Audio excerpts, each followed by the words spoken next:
Welcome to Getting Started with AutomationEdge RPA as a Service.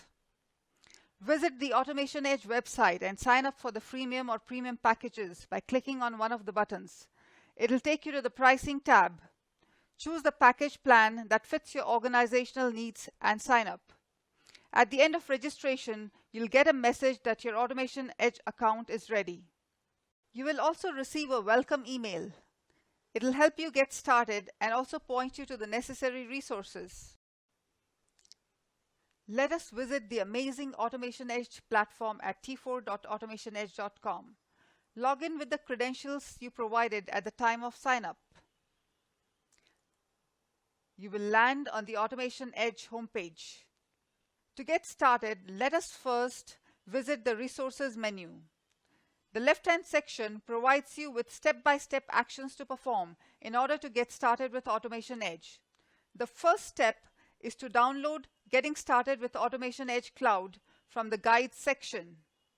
From the Files section, you can download the supporting files required in some of the tutorials and exercise projects.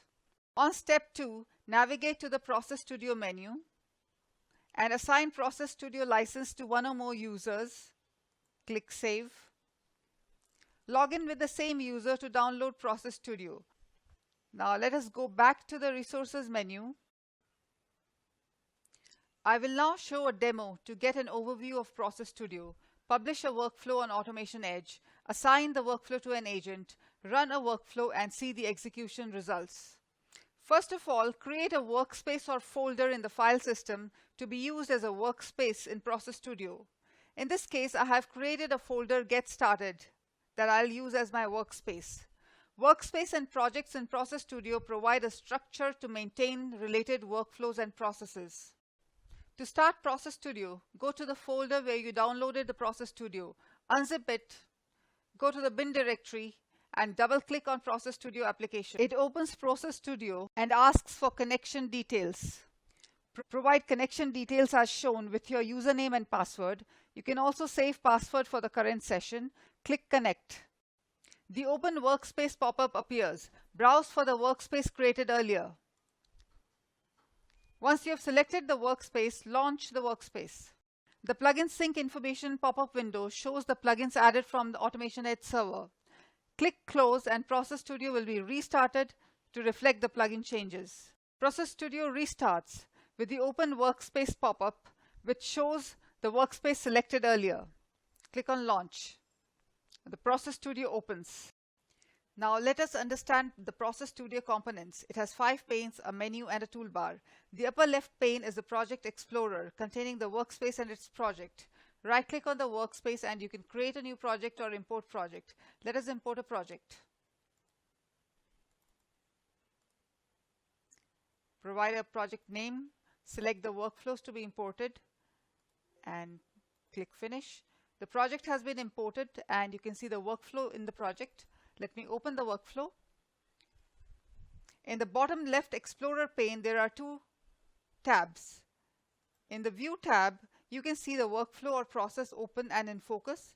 In the Design tab, you can see a categorized list of steps or entries. For example, Web GUI, plugin for RPA, and so on. The plugins for RPA such as GUI are clubbed with SPI for recording. SPI is accessible in the Tools menu. For a step-by-step tutorial, refer to Process Studio Getting Started Guide or visit AutomationEdge Academy. Canvas is the work area to build workflows and processes. Drop the steps and entries on the canvas area in a logical way to create workflows or processes. On the right, the debugging pane shows the breakpoints and watch variables used during the debug mode. The search pane in the bottom right shows the results of searching values in the open processes and workflows. Process Studio functionality, features and options are accessible using the menu. The toolbar provides quick access to commonly used functionality. Dock the panes with the show or collapse icons on each pane. So click on the icon to minimize the pane and then you can reinstate the pane from the dock. I have opened an RPA workflow already created. It accepts a stock symbol and fetches the stock value. Once a workflow is ready, we need to publish it to AutomationEdge. On the File menu, you have options to publish a workflow for the first time or update an existing AutomationEdge workflow. Let us create an AutomationEdge workflow. Connect to AutomationEdge server.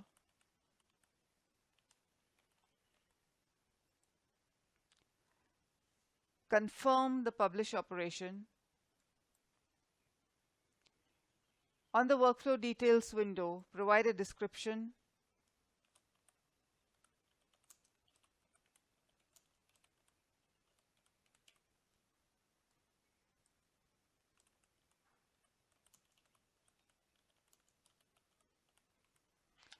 Choose properties as desired. Since this is a GUI automation, I will select the sequential. Click Create. The workflow is created successfully. Let us check the T4 instance. Let us go to the Workflows menu. You can see that the workflow has been published and the status is inactive yet. So let us go to the Edit Workflow. Make any desired changes. So let us put an expected completion time, maximum completion time. Cleanup requests say older than 3 hours. Manual execution time would have been 60 seconds. If you have SMTP configured, you can also provide the email notification settings. So click Save. And now we can activate the workflow. Now let us navigate to the Agents menu. AutomationEdge workflows are executed by agents. Let us download an agent.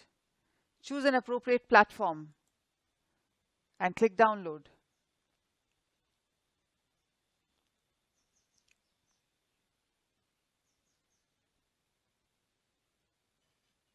Once the agent is downloaded, go to the Download folder. Unzip the agent and in the unzipped folder, go to the bin directory. Start this path in the command line. You can use the startup.bat to start your agent.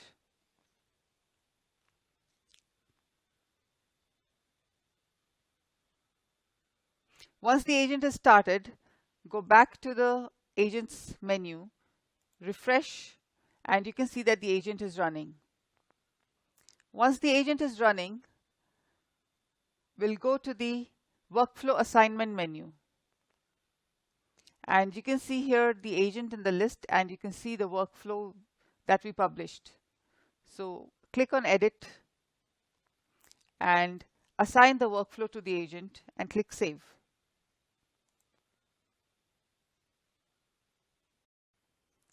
Once the workflow is assigned to the agent, you can navigate to the Workflows Categories menu and you can set permissions for the workflow. Once the permissions is done, you can now navigate to the catalog and you'll be able to see your workflow here. Now to execute your workflow, click on the icon in the catalog. And since we had one runtime parameter, that is stock value, let us provide a stock value. And let me submit the request. The request ID is 246. Now let us go to the Requests menu and we can see that the execution has started. As we can see, the execution has completed successfully. Thank you for watching this tutorial on getting started with AutomationEdge robotic process automation as a service.